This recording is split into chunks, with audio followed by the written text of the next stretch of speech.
हाँ जी। नरेश जी, अब बंगाल के अंदर जो विद्यार्थी हैं वो रोडों पर उतर आए हैं और उनका एक ही कहना है कि ममता बनर्जी को इस्तीफा दे देना चाहिए। तो क्या इस्तीफा दे देना चाहिए? बिल्कुल इस्तीफा दे देना चाहिए। यदि वो इस्तीफा नहीं देती तो केंद्र सरकार को चाहिए उनको बर्खास्त कर दें, और विद्यार्थी जिसके पीछे पड़ जाते हैं फिर तो उसका पतन निश्चित है। जी सर, इस्तीफा दे देना चाहिए। बिल्कुल इस्तीफा, उनको तो बहुत पहले ही इस्तीफा दे देना चाहिए। जिस तरह से लॉ एंड ऑर्डर्स का हुलिया बिगड़ गया है, वहाँ बलात्कार आए दिन हो रहा है, मारपीट हो रहा है, दंगे हो गए, फसाद हो रहा है, इस तरह से हिंदुओं पर अटैक हो रहा है सुनियोजित तरीके से। संदेश खली देख लीजिए, ये हर जगह जो है इस टाइप का हरकत हो रहा है। एक मानसिक ये करके एक प्रायोजित कर करके जो हिंदुओं पर जो है ना खदेड़ा जा रहा है, हिंदुओं को मार के भगाया जा रहा है, एक तरह से जो पाकिस्तान बन चुका है। तो उनको बहुत पहले ही जो है ईमानदारी से उनको जो है दे देना चाहिए था इस्तीफा ममता बनर्जी को। अभी तो बहुत लेट हो गया, फिर भी अभी दे रहा दुरुस्त है, अभी भी दे दे तो बहुत अच्छी बात है। क्या लगता है सर, देना चाहिए? ले लिया सर। नहीं, देना तो चाहिए इस्तीफा। इस बार अभी भी क्या बोलते हैं, न्यूज़ में आ रही है खबर कि लोगों के ऊपर बहुत अत्याचार हो रहा है। बिल्कुल। अब लड़की को इंसाफ मिलना चाहिए। इस तरह से इतने एक महीना बीतने को हो रहा है तो लड़की को बिल्कुल इंसाफ नहीं मिला। अच्छा, वहाँ की जो जनता है, जो वहाँ के स्टूडेंट हैं, वो सभी ने जो मुख्यमंत्री का कार्यालय है उसको घेर लिया है, और वहाँ की जो पुलिस और बाकी की प्रोटेक्शन टीम है उन्होंने 3 लेयर में उसकी प्रोटेक्शन कर रहे हैं, फिर भी झड़पें हो रही हैं, लाठीचार्ज हो रहा है, सारी चीज़ हो रही है। तो क्या ममता बनर्जी अभी इस्तीफा देने के मूड में नहीं है? क्या वो इस्तीफा नहीं देना चाहती है? नहीं, वो बिल्कुल इस्तीफा नहीं देगी, वो किसी की मत पर नहीं। देखिए वहाँ जो है ना जंगल राज बन चुका है, और वो जो है एक तरह से तानाशाही का सरकार बना चुके हैं, और वो इस्तीफा नहीं देंगे किसी की मत पर। बहुत जिद्दी स्वभाव की है वो, ये बात जान लीजिए। तो वो जो है राष्ट्रपति शासन वहाँ लगा देना चाहिए भारत सरकार को। हम भारत सरकार से गुजारिश करते हैं कि वहाँ जितना जल्दी हो सके राष्ट्रपति शासन लगा दिया जाए, तभी वहाँ जान और माल का सुरक्षित हो सकती है, लोग व्यवस्थित हो सकते हैं। दो ही चीज़ तो होता है, जान और माल। जान और माल दोनों खतरा है, दोनों हिंदुओं का खतरा है। सिर्फ हिंदुओं के लिए टारगेट करके टारगेट किलिंग किया जा रहा है, जगह जगह पर चुन चुन के मारा जा रहा है। हिंदुओं के साथ बलात्कार हो रहा है, हिंदुओं के साथ जो है अभद्र काम हो रहा है, अपमानित काम हो रहा है। देखिए आज जो है ना वो डॉक्टर साहिबा को कम से कम 13 आदमी मिलकर के बलात्कार किया, उसको साक्ष्य को छिपाया जा रहा है, साक्ष्य को मिटाया जा रहा है। तो ये हर तरह से जुल्म का इंतहा है। भगवान भी जो है ना वो देखता होगा, तो भगवान भी वो तरस खाता होगा कि हम कौन जगह में इसको कैसे प्रधानमंत्री ये मुख्यमंत्री बना दिए। तो ममता बनर्जी को अपने खुद से अगर जरा सा भी इंसानियत है ना, तो तुरंत उसको इस्तीफा दे देना चाहिए और पद से हट जाना चाहिए। जी बिल्कुल सही कह रहे हैं भाई साहब। नहीं तो केंद्र सरकार को चाहिए राष्ट्रपति शासन लगा दे, और कोई रास्ता नहीं है। और जंगल राज है पूरा। अभी तो चुनाव बहुत दूर है, 26 में होंगे, उससे पहले सरकार को बर्खास्त कर देना चाहिए। बिल्कुल।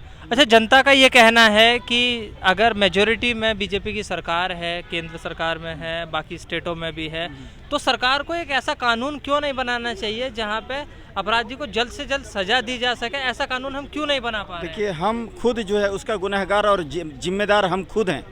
उसका जिम्मेदार हम ही को बनना पड़ेगा। क्योंकि हम नरेंद्र मोदी साहब को बैसाखी पकड़ा चुके हैं। 3 इंजन का सरकार बना दिए हैं। एक इंजन सिंगल इंजन रहते तो अपना इंडिपेंडेंट जहां मर्जी टान करके ले जाते।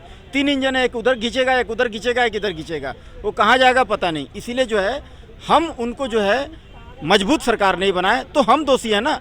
तो हम वो कड़े फैसले नहीं ले पा रहे हैं। मोदी की सरकार जो है कड़े फैसले नहीं ले पा रहे हैं, इसलिए जो है उनको जो है हम उनको दोष नहीं दे सकते हैं।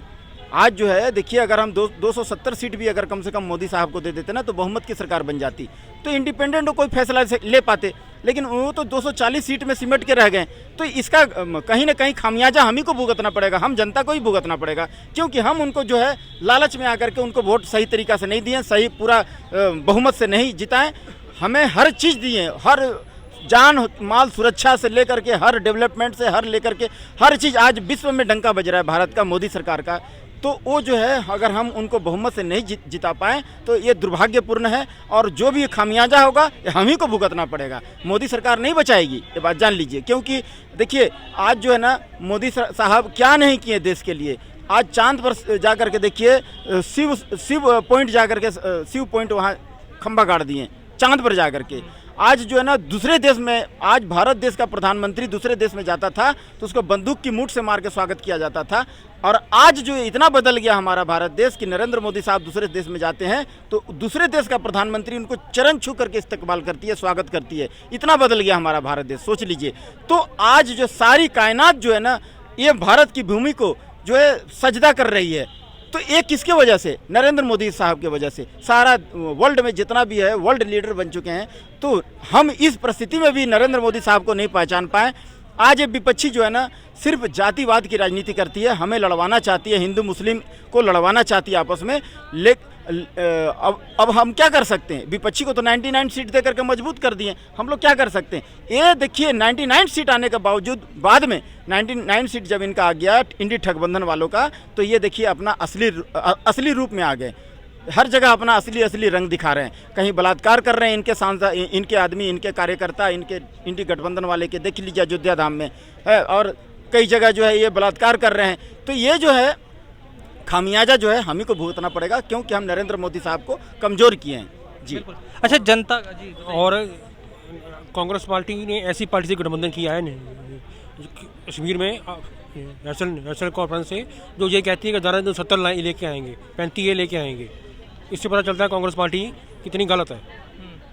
देश के लोगों को चाहिए कांग्रेस से दूर रहें, और राहुल जी जहाँ जाएँ उनका बहिष्कार करें। और हिंदू हिंसा को बोला था इन्होंने, वो हिंदुओं को बोलना नहीं चाहिए, हिंदुओं को जागना चाहिए। बिल्कुल।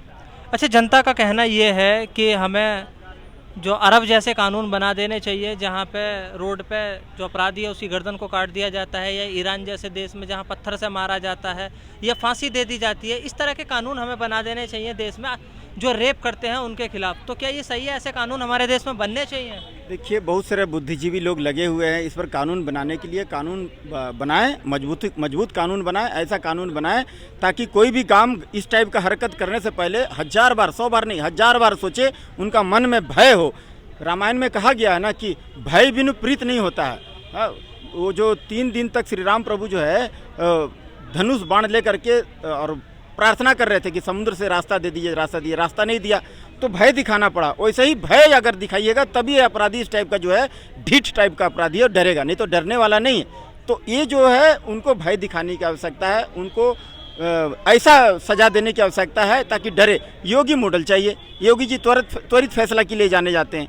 तो हम चाहते हैं कि योगी जी जितना दिन है, मोदी जी हैं ठीक है, मोदी जी तो हाथ जोड़ के काम चलाते हैं, लेकिन योगी साहब जो हैं उनके पास चक्रव्यूह है, वो चक्रव्यूह चला देते हैं, वो तुरंत त्वरित फैसला के लिए जाने जाते हैं। हर जगह योगी मॉडल चाहिए। आज जम्मू कश्मीर में देखिए, ये कांग्रेस बोल रहा है कि हम आएंगे तो भाई एक आतंकवादी को 1-1 करोड़ रुपया देंगे। बताइए, एक राहुल गांधी का ये जो है सगीर सैयद बोल करके कोई यहाँ जो है उनका कांग्रेसी नेता है यहाँ कश्मीर में, वो कहता है जो आतंकवादी है जो मारा गया है उसको 1 करोड़ रुपया देंगे, और जो जेल में बंद है जितना आतंकवादी सबको छोड़ देंगे, और जो मर चुका है आतंकवादी पहले उसका परिवार को 1 करोड़ रुपया देंगे।